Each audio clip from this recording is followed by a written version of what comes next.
औज़ुबिल्लाहिमिनश्शैतानिर्रजीम बिस्मिल्लाहिर्रहमानिर्रहीम। अस्सलाम वालेकुम नाज़रीन, मैं हूं आपका होस्ट इदरीस नाज और आप देख रहे हैं नाज बरदारियां स्पेशल।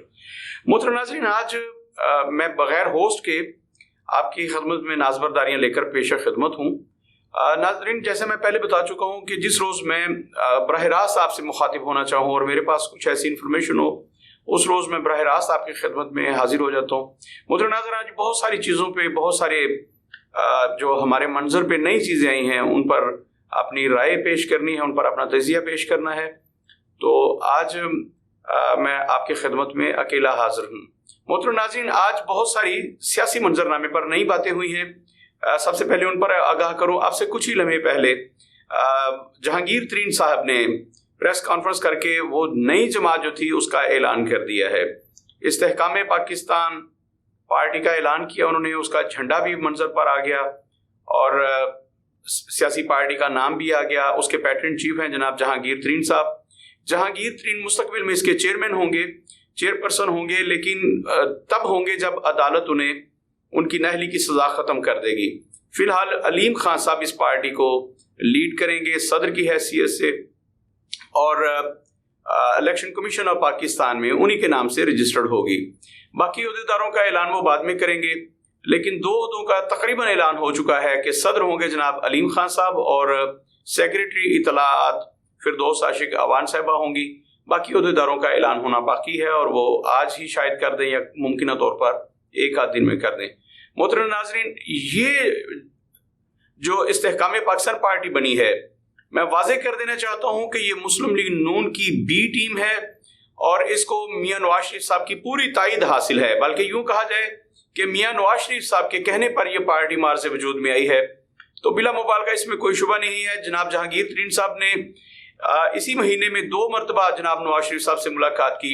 जहांगीर तरीन चाहते थे कि वो अपने साथियों के साथ मुस्लिम लीग नून में शामिल हो जाएं, लेकिन मियां साहब ने उन्हें बताया कि बहुत सारी मजबूरियां हैं जिसकी वजह से आपके और आपके सारे साथियों को अकोमोडेट नहीं किया जा सकेगा, आपको टिकट्स नहीं दिए जा सकेंगे, तो आप मुस्लिम लीग नून की बी टीम बनकर काम करें। तो सीट एडजस्टमेंट इन्हीं के साथ होगी। आज अता तारड़ जो मुआविन खुसूसी हैं वज़ीर आज़म के, अता तारड़ ने वाज़ेह कर दिया है कि ये टीम जो है, ये जो पार्टी है, ये मुस्लिम लीग नून की बी टीम होगी। तो यूं मियां नवाज शरीफ साहब ने अपने तई वो लोग जो तहरीक इंसाफ छोड़ के आ रहे हैं उनको एक शेल्टर दे दिया है। उनके पास एक प्लेटफॉर्म है कि जो भी छोड़ के आएगा वो इस्तेहकाम पाकिस्तान पार्टी में आ जाएगा, उसका टिकट मिलेगा, इलेक्शन लड़ेंगे और यूं तहरीक इंसाफ का जिसका बहुत बड़ा वोट बैंक था उसको अपने ताई ये लोग डैमेज करने की कोशिश करेंगे। जहांगीर तरीन के 2 जुमले बड़े इंपॉर्टेंट थे। उन्होंने कहा कि हम उन लोगों को इस पार्टी में शामिल कर रहे हैं जिनका अपने हल्के में असर और रसूख हो और उनका अपना जाती वोट बैंक हो। तो ये पार्टी, इसका अपना तो कोई वोट बैंक नहीं होगा, ना इनके पास कोई नजरिया है, ना इनके पास कोई मंशूर है। ये तो वक्त के धारे पर चलने वाले लोग हैं, कभी उधर कभी उधर। इन्होंने अपना सफर जब शुरू किया तो कभी ये काफ लीग में होते हैं, कभी मुशर्रफ लीग में होते हैं, कभी ये पीपल्स पार्टी में होते हैं, कहीं ना कहीं ये होते हैं। ये जो लोग हैं, फवाद चौधरी से लेकर सारे लोग, अलीम खान साहब का सफर काफ लीग से शुरू होता है और होते होते आज वो इस्तेहकाम पाकिस्तान पार्टी के सरबरा बन गए, उसके सदर बन गए। तो ये लोग जो है ये हवा का रुख देखकर चलने वाले लोग हैं, इनका कोई वोट बैंक नहीं है। इनफरादी तौर पर तो हर बंदे का अपने हल्के में थोड़ा बहुत वोट बैंक होता है, तो इनकी सियासी पार्टी का कोई वोट बैंक नहीं है और ये ना किसी नजरिए के मुताबिक बनी है। बस यूं समझ लीजिए वक्त की जरूरत है, इमरान खान के वोट बैंक को तोड़ना था और उसको तोड़ने के लिए ये पार्टी बना दी गई है। और मैं वाज़ेह कर दोबारा कहने जा रहा हूं कि ये मुस्लिम लीग नून की बी टीम है, ये नवाज शरीफ साहब की बी टीम है। नवाज शरीफ साहब इसमें से 3-4 लोगों को, एक आदमी को सेनेट में लेकर जाएंगे, 2-4 लोगों को असेंबली में और कोई 8-10 लोगों को सूबाई असेंबली में। बस इससे ज्यादा इस पार्टी का कोई बहुत बड़ा रोल नहीं होगा आने वाले दिनों में। ये मेरी बात लिख रखिएगा और शायद इससे भी ज्यादा महदूद कर दिया जाए इस पार्टी को। बार क्या नवाज शरीफ साहब जो चाहते थे कि पंजाब से पीटीआई को धड़ों में तकसीम कर दिया जाए, उसका वोट बैंक तकसीम कर दिया जाए ताकि हम यहाँ से इलेक्शन लड़ सकें।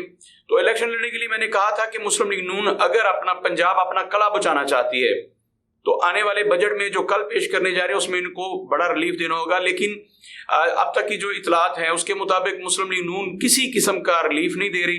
वही रवायती बजट होगा जिसमें 15 से 20% तनख्वाहें और 10 से 15% जो है वो पेंशन बढ़ाई जाएगी। जो दावे किए जा रहे थे कि अब बहुत बड़ा रिलीफ देने जा रहे हैं हम, मतलब 50% तनख्वाहें बढ़ाई जाएंगी और 30% जो है वो पेंशन बढ़ाई जाएगी। IMF ने वाज़े तौर पर मना किया कि आप ऐसा कुछ भी नहीं करेंगे, आप बिल्कुल वैसा ही बजट पेश करेंगे जैसे पहले बजट पेश करते थे।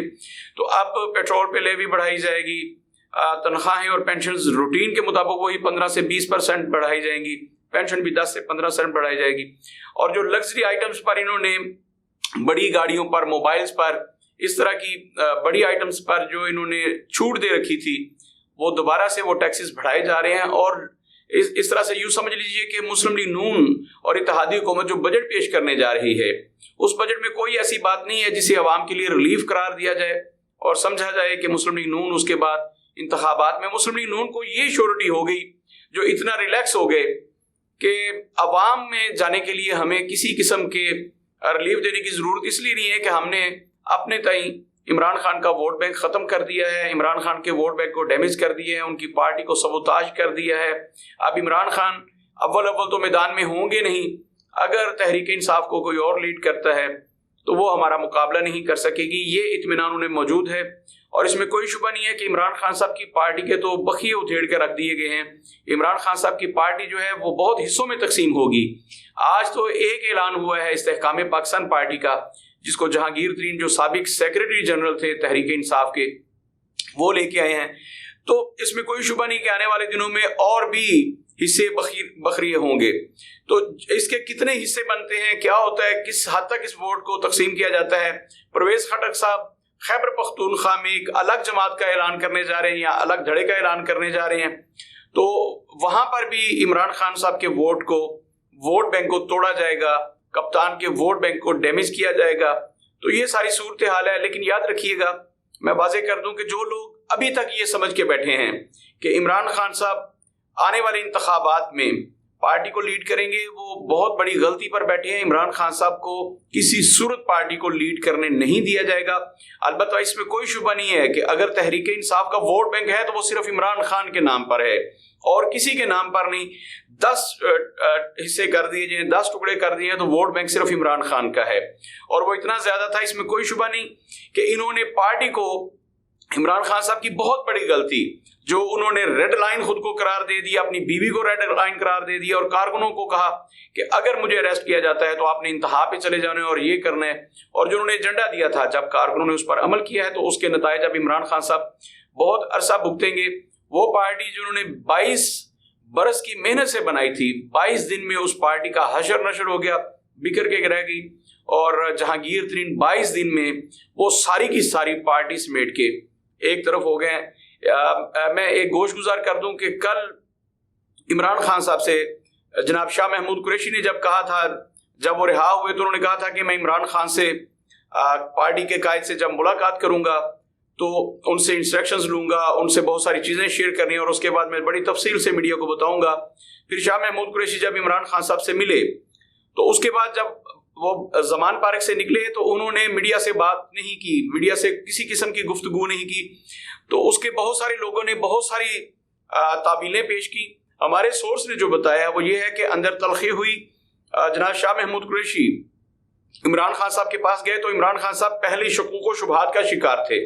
उनको ये इतलात मिली थी कि शाह महमूद कुरैशी अंदर खाते डील करके आए हैं और वो पार्टी पर कब्जा करना चाहते हैं, मुझे रास्ते से हटाना चाहते हैं और वो चाहते हैं कि मैं पार्टी को संभाल लूँ। ये अंदर डील करके आए हैं कि आपको छोड़ा इसलिए जा रहा है कि आप जाएंगे और आप भी बी टीम बन के काम करेंगे, इमरान खान को हमने सिर्फ माइनस करना है, तो आप उसका हिस्सा होंगे, आपको पार्टी सरबराही दी जाएगी, आप जाइए और जाके पॉलिटिक्स कीजिए। जब शाह महमूद कुरैशी इमरान खान के पास गए तो दो नुकात जो थे इमरान खान को इंतहाई नागवार गुजरे। सबसे पहले शाह महमूद कुरैशी, मेरी इतलात के मुताबिक शाह महमूद कुरैशी साहब ने इमरान खान साहब को मशवरा दिया कि आप कुछ दिन, आपको चूंकि सारे मेन स्ट्रीम मीडिया पर आने नहीं दिया जा रहा, अखबारात में आपका नाम तक लेने पर पाबंदी है, तो आप खान साहब ये कीजिए कि कुछ दिनों के लिए किसी किस्म की भी प्रेस कॉन्फ्रेंस या मीडिया टॉक किसी किस्म की जो आप कर रहे हैं सोशल मीडिया के जरिए, उससे भी गुरेज कीजिए। इससे मामलात मजीद खराब होते हैं और बतदरीज होते जा रहे हैं, आपके इर्द गिर्द घेरा और तंग हो रहा है, पार्टी पर और मसाइब आ रहे हैं। तो आप बिल्कुल खामोशी इख्तियार कीजिए, किसी किस्म की मीडिया टॉक ना कीजिए, सोशल मीडिया के जरिए भी कोई पैगाम जारी ना करें। और दूसरा ये है कि मैं कोशिश करता हूं, इसका बंदोबस्त करता हूं कि आपको बाइज्जत तरीके से किसी दूसरे मुल्क में भिजवाया जा सके, जहां आप कहें आप इंग्लैंड चले जाएं, वहां अपनी साबिक बीवी जमाइमा के पास और अपने बच्चों के पास, कासिम वगैरह के पास जाके रहें। और लेकिन शर्त ये होगी कि आप कोई किसी किस्म की स्टेटमेंट नहीं देंगे।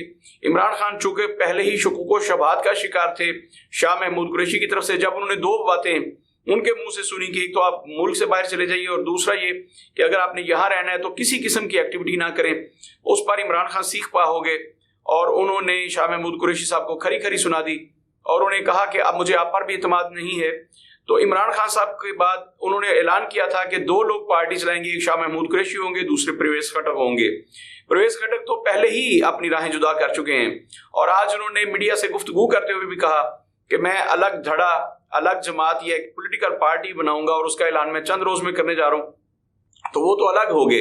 अब शाह महमूद कुरैशी इस उम्मीद के साथ गए थे जमान पारे कि इमरान खान साहब जब मैं वहां जाऊंगा, जो मैं तजावीज रखूंगा, उसके बाद फौरी तौर पर मीडिया पे ऐलान कर देंगे कि आप पार्टी को शाह महमूद कुरैशी लीड करेंगे और यूं वो एक साइड पे हो जाएंगे। और शाह महमूद कुरैशी समझते थे कि वो एक बड़ा रोल प्ले करेंगे। पीटीआई के वोटर्स चूंकि इमरान खान के नाम पे हैं, तो इमरान खान जिसके कमर पे हाथ रखेंगे, जिसके सर पे हाथ रखेंगे, डेफिनेटली कारकुन उसको पजीराई बख्शेंगे। लेकिन ताहाल तावक्त ऐसा होता हुआ नजर नहीं आ रहा है। इमरान खान साहब ने फिल वक्त उन्हें पार्टी का सरबराह या पार्टी का लीडर नामजद करने से कतई तौर पर इनकार कर दिया है और यूं शाह महमूद कुरैशी अपना सा मुंह लेकर वहां से आगे। उनके पास मीडिया को बताने के लिए कुछ भी नहीं था, ना उन्होंने भी ये डिसाइड किया, क्योंकि वो एक ही मैंडेट पर गए थे कि उन्होंने इमरान खान साहब को कायल करना है कि वो सियासत से दस्तबरदार हो जाएं और पार्टी की भागदौड़ मुझे संभाल दें, खामोशी इख्तियार करें, एंजॉय करें लाइफ को। लेकिन इमरान खान साहब ने ऐसा करने से इनकार कर दिया। अब शाह महमूद कुरैशी के पास कोई दूसरा एजेंडा नहीं था कि वो बाहर निकल के क्या बताते कि मैं इमरान खान से राहें जुदा कर रहा हूं, मैं किसी और पार्टी में शामिल हूं या मैं अपना एक धड़ा बना रहा हूं। तो यूं शाह महमूद कुरैशी फिल वक्त खामोश है। एक और बात, आने वाले दिनों में एक अलग से रोल प्ले करेंगे और वो चौधरी परवेज लाई रोल प्ले करेंगे। वो तहरीक इंसाफ के नाम पर वो भी एक जत्था अपने साथ मिलाएंगे और देखना है कि वो किस हद तक कामयाब होते हैं। शाह महमूद कुरैशी का लाहेअमल क्या होगा? शाह महमूद कुरैशी वैसे तो बड़े सीजन पार्लियामेंटेरियन हैं, वो हालात का रुख बड़ी तेजी से भांप लेते हैं। उन्हें इस बात का पता है कि वोट बैंक सिर्फ और सिर्फ इमरान खान का है। इमरान खान का टिकट होने के बावजूद उनकी बेटी मुल्तान के इलेक्शन से हारी है। ये इस बात की इंडिकेशन है कि शाह जी अगर आपके पास बल्ले का इंतखाबी निशान ही ना हुआ तो फिर उसके बाद तो मुल्तान आपके घर से भी आपका हशर नशर हो जाएगा। आपके पास तो टिकट होते हुए भी आपको पिछाड़ दिया गया, वहां यूसुफ रजा गिलानी ने आपको पिछाड़ के रख दिया। तो यूं शाह महमूद कुरैशी इस बात को बखूबी समझते हैं कि अगर इमरान खान की आशीर्वाद मेरे साथ नहीं होती तो मैं तो अपने घर से भी हार सकता हूं, मुल्तान से अपने हल्के से हार जाऊंगा। तो यूं शाह महमूद कुरैशी ने कोई मीडिया से बात नहीं की। ये उनकी बहुत बड़ी अक्लमंदी है। अगर वो तहरीक इंसाफ के खिलाफ या इमरान खान के खिलाफ कोई भी बात कर रहे थे, कोई एक जुमला भी कह देते तो वापसी के सारे रास्ते बंद हो जाते। अब नए सिरे से वो इमरान खान को एतमाद में लेने की कोशिश करेंगे। उनके पास एक ही टास्क है, उनका एक ही मकसद है कि किसी तरीके से भी इमरान खान को कायल किया जाए कि इमरान खान मुल्क से बाहर चले जाएं। अगर मुल्क में रहना है तो वो खामोशी इख्तियार करें। और शाह महमूद कुरैशी फिलहाल तो इमरान खान साहब को कायल करने में नाकाम हो गए। आने वाले दिनों में ऐसा हो पाता है कि नहीं, ये तो आने वाला वक्त बताएगा। लेकिन नाजरीन, यहां पर मैं आपको बताता चलूं कि मुस्लिम लीग नून अपने तई खुद को महफूज कर बैठी है। वो समझती है कि हमने दरारें डाल दी हैं पीटीआई में, हमने पीटीआई के हिस्से कर दिए, इस तरह से इमरान खान का वोट बैंक बिखर गया है। ये बात 100% नहीं, लेकिन कुछ हद तक 2, 4, 5, 10% तक दुरुस्त हो सकती है कि इमरान खान का थोड़ा सा वोट बैंक, इमरान खान साहब का वोट बैंक दरअसल इन्हीं पार्टियों का वोट बैंक था, बिलखसूस पाकिस्तान पीपल्स पार्टी का वोट बैंक था जो बिखरा था। अब दोबारा क्या पीपल्स पार्टी वो वोट बैंक जो है वो अपने नाराज कारकुन, अपने नाराज वोटर्स, अपने वर्कर्स को दोबारा अपनी तरफ मुतवज्जो कर पाती है? ये आने वाला वक्त बताएगा। फिल वक्त जनाब आसिफ अली जरदारी पंजाब में बहुत मुतहरिक हैं और वो भी नजरें गाड़े बैठे हैं। उन्होंने भी अपने घोड़े दौड़ा दिए हैं और बहुत सारे लोग जोग दर जोग अब पाकिस्तान पीपल्स पार्टी में शामिल हो रहे हैं। तो वो इलेक्टेबल्स जो हैं वो अब इमरान खान साहब के साथ नहीं रहे, वो पाकिस्तान पीपल्स पार्टी में हैं, नई पार्टीज में जा रहे हैं, इस्तेहकाम पाकिस्तान पार्टी में हैं। और कुछ लोग डेफिनेटली चौधरी शुजात साहब की तरफ देखेंगे, उनके साथ शामिल होंगे। जैसे चौधरी सरवर साहब ने बड़ा ठीक मौका भांपा, उन्होंने देखा कि परवेज इलाही साहब नशिस्त खाली कर गए हैं, तो खाना खालीरा देमी गिर्द के मिसदाक उन्होंने मौका जाना और वो परवेज इलाही साहब की जगह पर काफ लीग में आके बैठ गए। तो इसी तरह लोग जब देखेंगे कि काफ लीग में अभी गुंजाइश बाकी है, तो कुछ लोग काफ लीग में चले जाएंगे ताकि चौधरी शुजात हुसैन की टिकट पर वो सीट एडजस्टमेंट, जो मुस्लिम लीग नून ने उनसे भी वादा कर रखा है कि आपके साथ भी सीट एडजस्टमेंट होगी। तो देखना यह है कि मुस्लिम लीग नून किस किस के साथ सीट एडजस्टमेंट करेगी। अगर ऐसा होता है तो उसका सबसे बड़ा फायदा आसफ अली जरदारी उठाने वाले हैं। मैं बार बार कह रहा हूं कि आसफ अली जरदारी बड़े पक्के पीटे अंदाज में पंजाब में भी खेल रहे हैं। उन्होंने सिंध को महफूज किया है, बल्दियाती इंतखाबात करवा दिए, वहां बल्दियाती सेटअप आ जाएंगे, इनके मेयर्स, इनके चेयरमैन होंगे। जब निगरान सेटअप आएगा तो पीपल्स पार्टी को इलेक्शन के मैदान में जाने में कोई दिक्कत नहीं होगी, पहले से रूट्स मौजूद होंगी। मुस्लिम लीग नून ने पंजाब में ऐसा कुछ भी नहीं किया, ना इन्होंने बल्दियाती इंतखाबात करवाए हैं, ना इन्होंने अपने वर्कर्स को मुतहर्रिक किया है। मुस्लिम लीग नून के वर्कर्स सिर्फ इस बात पे इन्हें खुशी है कि पीटीआई का खात्मा हो गया है, अब हमारा मुकाबला करने के लिए पंजाब में पीटीआई नहीं है जिसका बड़ा वोट बैंक था। तो अब मुस्लिम लीग नून एक तरह से जो बजट पेश करने जा रही है, वो बजट जो है बड़ा लूला लगड़ा किस्म का बजट होगा, आवाम के लिए कोई बड़ा रिलीफ नहीं उसमें नजर आ रहा। अल्लाह करे कि कल जो बजट पेश करेगी मुस्लिम लीग नून मौजूदा हुकूमत, उसमें आवाम को रिलीफ दे सकें, ये बहुत जरूरी है। आवाम पिसे हुए हैं, आवाम को इस चीज से कुछ लेना देना नहीं कि आने वाले दौर में बिलावल भुट्टो जरदारी वजीर आजम बनते हैं या शहबाज शरीफ दोबारा वजीर आजम बनते हैं। उन्हें इस बात से गर्ज है कि वो कौन होगा जो हमें रिलीफ देगा। बिजली की कीमतें बढ़ाई जा रही हैं, पेट्रोल और डीजल जो हैं उनमें इजाफा तो 50-50 रुपए किया जाता है, लेकिन जब रिलीफ देते हैं तो वो 5-7 रुपए से ज्यादा नहीं होता। इंटरनेशनल स्तर पर पेट्रोल की कीमतें बहुत कम हुई, बहुत गिरी, लेकिन इसके बावजूद पाकिस्तान में 50-60 रुपए टैक्स है, लेवी है, बहुत कुछ है। हुकूमत जो है मजमूई तौर पर 100 रुपया पेट्रोल के पीछे कम अज कम जो है वो कमा रही है, मुनाफा ले रही है, और उसमें से लोगों को देने के लिए कुछ भी नहीं है। और एक इतला ये भी थी कि पेट्रोल की लेवी का जो टैक्स है वो बढ़ाया जा रहा है, उससे लोगों को तनख्वाहें जो हैं और पेंशन जो हैं वो दी जाएंगी, ये भी एक था। तो अब हुकूमत जो है कल कैसा बजट पेश करती है। इसहाक डार साहब ने आज अदाद शुमारत और कौम के सामने रखी है मीडिया टॉक के जरिए, उन्होंने बताया कि हम कैसा बजट देने जा रहे हैं। लेकिन उनकी गुफ्तगू के बाद जो मैंने नतीजा अखज़ किया वो यही है कि मुस्लिम लीग नून आवाम को कोई बड़ा रिलीफ नहीं देने जा रही, बिल्कुल वैसे रवायती बजट हैं। और पूरी दुनिया में जब बजट पेश किए जाते हैं तो लोग बड़े खुश होते हैं, वहाँ के रहायशी बड़े खुश होते हैं, उस मुल्क के सिटीजन्स बहुत खुश होते हैं, वहाँ के शहरी बहुत खुश होते हैं कि बजट पेश किया जा रहा है, हुकूमत हमारे लिए कुछ नई मुराद देगी और बहुत सारी चीज़ें नहीं होंगी हमारे लिए। लेकिन पाकिस्तान में जब बजट पेश किया जाना हो, हर बंदा परेशान होता है, तनख्वाहदार तबका भी परेशान होता है, कारोबारी अफराद भी परेशान होते हैं, मजदूर भी परेशान होते हैं कि पता नहीं हम पर कौन सा बम गिरने वाला है। तो जब पीटीआई पर जो उन्होंने अपने हाथों से पेट्रोल बम बनाया था, अब वो पेट्रोल बम पीटीआई पर गिर चुका है। पीटीआई तो उससे जो नुकसान होना है वो नुकसान उठाएगी, लेकिन मुस्लिम लीग नून जो कल बम चलाने जा रही है, जिसको बजट बम कहते हैं, उससे वक्ती तौर पर डेफिनेटली अवाम ही मुतासिर होंगे। लेकिन याद रखिएगा, अगर वो बम अवाम के सरों पर फाड़ने की मुस्लिम लीग नून की हुकूमत ने कोशिश की, इत्तेहादी हुकूमत ने कोशिश की, तो उसका सबसे ज्यादा नुकसान मुस्लिम लीग नून को पहुंचेगा। मुस्लिम लीग नून आने वाले वक्तों में शायद पंजाब से भी हाथ धो बैठे। इसलिए मौजूदा हुकूमत के लिए एक मैसेज है, एक तनबीह है कि आप अवाम दोस्त बजट पेश कीजिए। IMF ने हर चंद आपको कह दिया है कि आप इस दायरे में रहते हुए ये बजट पेश करेंगे, लेकिन जैसे आपने पहले कहा, जैसे आपने बढ़के लगाई कि हम IMF को खैर बात कह देंगे, हम ये कर देंगे, वो कर देंगे, हम देखना चाहते हैं कि आप IMF की आंखों में आंखें डाल के कहिए कि हमने तो पाकिस्तानी अवाम को रिलीफ देना है, आपके साथ हमारी बनती है या नहीं बनती, निपती है या नहीं निपती, लेकिन हमने पाकिस्तानी अवाम को रिलीफ देना है। याद रखिएगा, ये मौका था, अगर हुकूमत यहाँ स्टैंड ले लेती तो IMF को पसपाई इख्तियार करना पड़नी थी। IMF ने इतने पैसे पाकिस्तान से लेने हैं, इतने पैसे लेने हैं कि वो किसी सूरत भी पाकिस्तान को खो नहीं सकती। लेकिन हुकूमत जो है उसे इस बात की समझ नहीं आ रही और एक दफ़ा फिर हुकूमत IMF से ब्लैकमेल होती हुई नजर आ रही है। अगर हुकूमत स्टैंड ले लेती तो IMF को एक कदम पीछे हटना पड़ना था, हुकूमत के सामने झुकना पड़ना था, पाकिस्तान के मुतालबात मानना पड़ने थे। लेकिन अफसोस की बात है कि ये हुकूमत जो है, इनमें इतनी ताकत नहीं है, इनमें इतना दम नहीं है कि ये IMF के सामने खड़े हो सकें। ये बढ़के तो मारते रहे कि हम IMF के बगैर बजट पेश करके दिखाएंगे, लेकिन ऐसा होना नामुमकिन हुआ। हुकूमत IMF के मदद से बजट पेश करने जा रही है, उसकी इंस्ट्रक्शंस के मुताबिक बजट पेश करने जा रही है।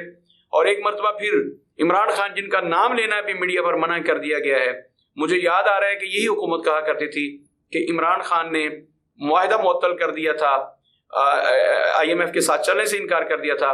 हुकूमत के पास भी ये मौका मौजूद था कि हुकूमत स्टैंड लेती, IMF को आंखें दिखाती और अवाम दोस्त बजट पेश करती, ताकि वो इंतखाबात में जाते तो सुरखरू होके जाते। लेकिन अफसोस की बात यह है कि आखिरी बजट है इस हुकूमत का, जुलाई में इन्होंने अपने अपने घर जाना है, लेकिन लग नहीं रहा कि हुकूमत जो है वो मुतवाज़न बजट पेश करे या अवाम को बड़ा रिलीफ दे सके। मोहतरम नाज़रीन, मैं भी कल की तरफ देख रहा हूँ, आप भी देखिए और अल्लाह से दुआ कीजिए कि जो भी हो वो पाकिस्तान के अवाम के लिए बेहतर हो, पाकिस्तान के लिए बेहतर हो। अपना बहुत सारा ख्याल रखिएगा। अल्लाह हामी और नासिर हो।